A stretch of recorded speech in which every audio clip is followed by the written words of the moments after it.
Hi guys, and welcome back to Adam's Aquatics. In today's video we're going to be talking to you about how to breed fish, specifically dwarf cichlids, because that's obviously the thing that we specialise here at Adam's Aquatics, so that's what we're going to be talking to you about. Now, I've had a couple of questions over on my Instagram page on how to breed certain fish, so I just thought I'd make an Instagram video about it, make it nice and easy and straightforward for everyone. So these are obviously my Pistogramma cacatoides fry, growing out nicely in this tank.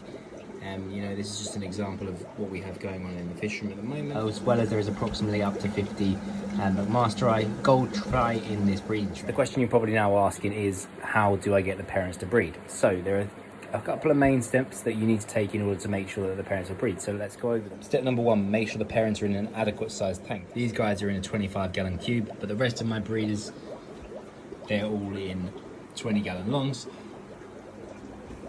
And that's the size tank that I like to keep pairs in, because that's something that they will breed in. So that goes back to just doing your research before you buy your fish, because find out what size tank they're best happy in, and then that's probably the size tank that they will breed in. So once you've got the tank bought and set up, the next thing to talk about is obviously water quality. So you want to make sure that your fish are kept in as clean a water as possible. So like obviously I've talked about many times on my channel that we do water changes on the breeding tanks twice a week. So they've changed now from every third day to every fourth day, just because I feel like I was changing water too often and it's still working out fine, and we're still getting the fry production we want. If not, it's actually got better. So again, make sure you're changing water as often as you possibly can to make sure that the water quality is as good as it can be.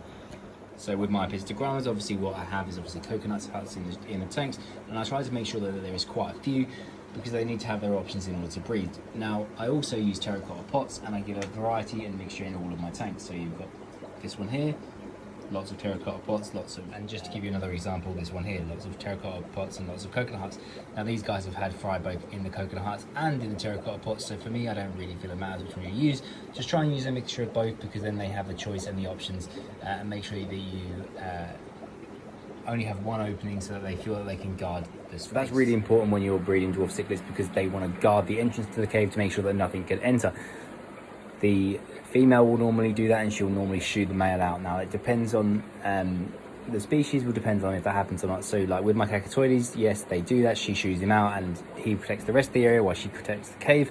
Whereas with my master eye, she will just protect the entire area, and she pins him in a corner because of how aggressive she is. So that really does depend on the species, and it really does depend on the fish. What I would say is just give it a go and see what happens with your guys. So now you've got the fish tank set up completely, and you're happy with what you've got going on in there. You're happy with the coconut huts or the terracotta pots or whatever it is you've got going on. Now the next thing to talk about is conditioning the pair. So you've got a pair, you're happy that you've got a male and a female, and you're happy that you set up the tank correctly for them. Now the best thing to do is to try and condition the pair. So how do you do that? How do you best go about doing that? So the best thing to do is to feed them high quality, high protein foods. And this stuff over here is the best high quality protein food you can give. This is live baby brine shrimp.